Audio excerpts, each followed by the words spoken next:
Hey, what's going on, guys? It's your boy Scare Soldier bringing you another Borderlands 3 video. And today's video I'm going to be showing you guys a sick Anarchy setup for Zane. Now, if you guys do not know already, the Anarchy is one of the best, if not the best shotguns in the game. Maybe even the best gun. I can take it that far once it's max stacked. And quickly, how this gun works is that every time it's reloaded or you get a kill, you get an extra 30%, and this can stack twice. And if you reload this manually, you will lose your stacks. If you go down and fight for your life, or if you die, you will lose all your stacks. Now, with that being said, in this setup right here, this is an Anarchy build. So all you need is this gun in your inventory. And this, by the way, comes from the DLC too. So for those who do not have the DLC yet, you get this from the DLC too. Next, I'm spec'd into the green tree once again for this setup because we will be using the new class mod called the Conductor. So we are using a run and gun Sidorak so we can easily fill the shield back up so we can potentially get our max bonuses for things like Confident Competence, Adrenaline, and things like that, because those are based on having full shields, and the Sidorak is very easy to keep full. Next, we have, of course, we have the P grenade, and not only do we have the P grenade on deck, we also have the recurring hex, but mostly I like to use the P grenade for this setup because we're not using the Seeing Dead, so the piss is kind of fun to have on deck all the time. And then next, we are using the Icebreaker Victory Rush because you are getting quite a bit of damage from the Victory Rush for a long time, and you're doing bonus damage to enemies. Also, freezing enemies is going to be easier since the cryo efficiency, as you see, is increased by another 52%. And the one I have on the bottom, the rolls are pretty nice and getting some more movement speed and some more mag size. Let's get into the skill tree quickly. Actually, before we get into the skill tree, I also wanted to show you the class mod. So we are using the class mod called the Conductor. This one gives me the shotgun damage, T-door weapon damage, which is all directed to the Anarchy, because it's a T-door and it's a shotgun, and the rolls are actually really not that bad. So let's get right into the skill tree now. So the skill tree, first we are going to be speccing in some consistent damage. So Synchronicity is very easy to get damage from, Donnybrook as well, and Borrowed Time to keep our action skills active for a longer duration. And then finally Supersonic Man, because again, simply the faster you move with Zane, the more damage you do. Then we have the Sentinel equipped because the Sentinel gives us the best anointment feature for Zane in the game. The augments we have is Bad Dose and Static Field, again to help us keep our shields full. Then we have Violent Speed for that damage with Violent Momentum. Free damage right there basically. Salvation as a buffer to give us some health steal once our kill skills are active. And then Drone Delivery to get our P grenade out. And Death Follows Close to give our kill skills more of an effect once they are active. And then here is where the majority of our points are spent in the green tree. We have the barrier equipped, of course, with the all-rounder to give us the most survivability possible because we want to keep our shields full. And we are using the deterrence field so that enemies who try to melee us will get staggered, and it basically is another free kill. We have to get down to this point over here, Calm, Cool, and Collected. We started off by putting 5 points in Ready for Action, 5 points into Adrenaline. Our class mod gives us 4, and you see that it gives us up to 63% cooldown rate, which is actually ridiculous.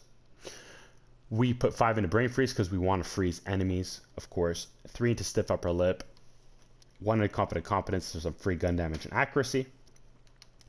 We do not need, by the way, Rise to the Occasion because our health steal is absolutely insane. We're using a super powerful shotgun that can do upwards of 1,000,000 damage per shot. So, yeah, we don't really need any health regeneration when you're getting health steal from 1,000,000 damage. Really expensive jacket, so the status effects do not last long when we do get them.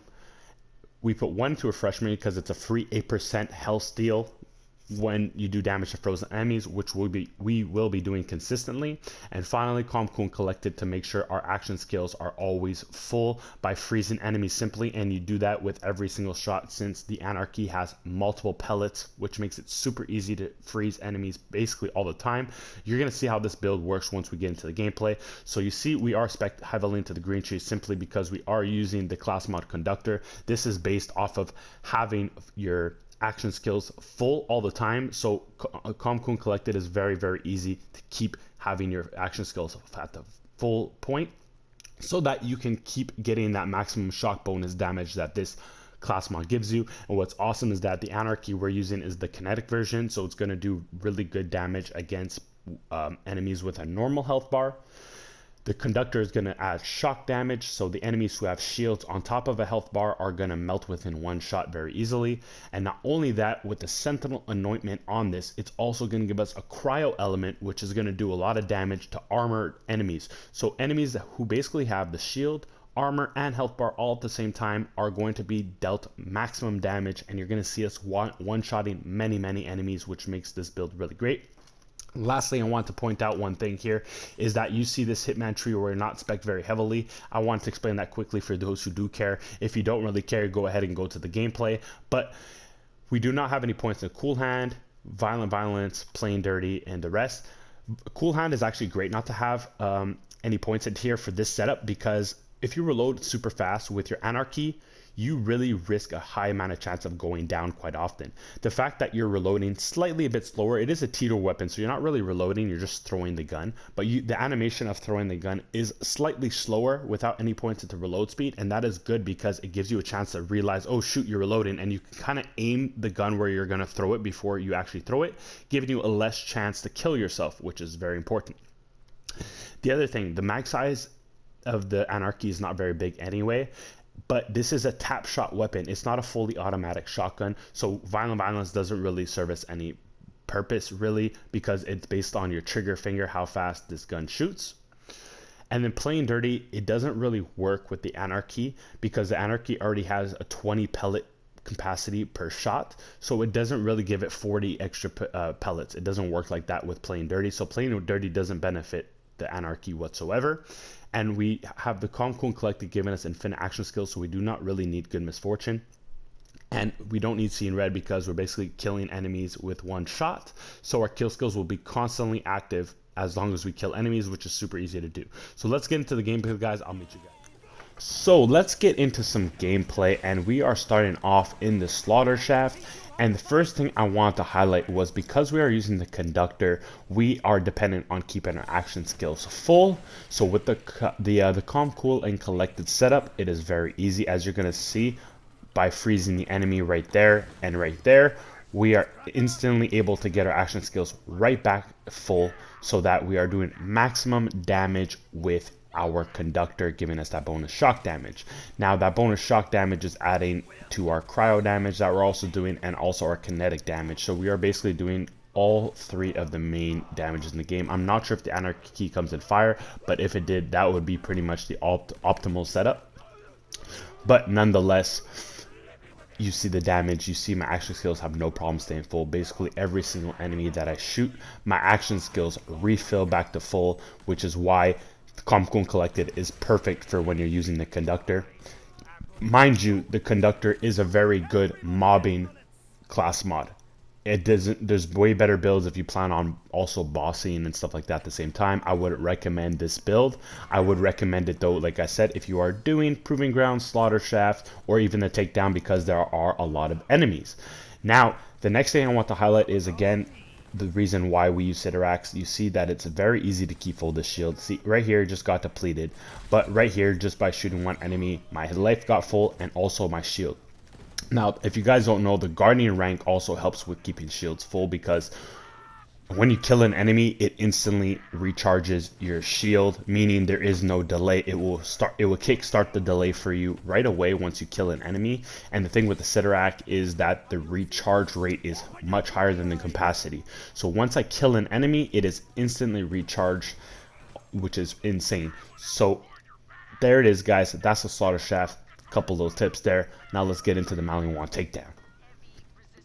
So we are at the Takedown now, and you see we have the same setup. We're using our Anarchy, and we're killing some of these guys up top real fast. We don't even have to really shoot the enemy. We could shoot behind them, and the gun will ricochet to them, so which is another really cool thing. You're going to see I'm going to do a lot of ground shots with this weapon too, killing enemies. I don't even really have to aim at them specifically. I can shoot near them, and it will do a lot of damage. Now again, you see that my lifesteal is plenty. Every time I shoot an enemy, I'm basically at full health. My shield again is staying full, which is important for perks like Adrenaline to work well, because it's dependent on having my shield full. Also, Confident Competence only gives me that bonus when my shield is full to get that 35%, because anything less than that won't give me that much bonus.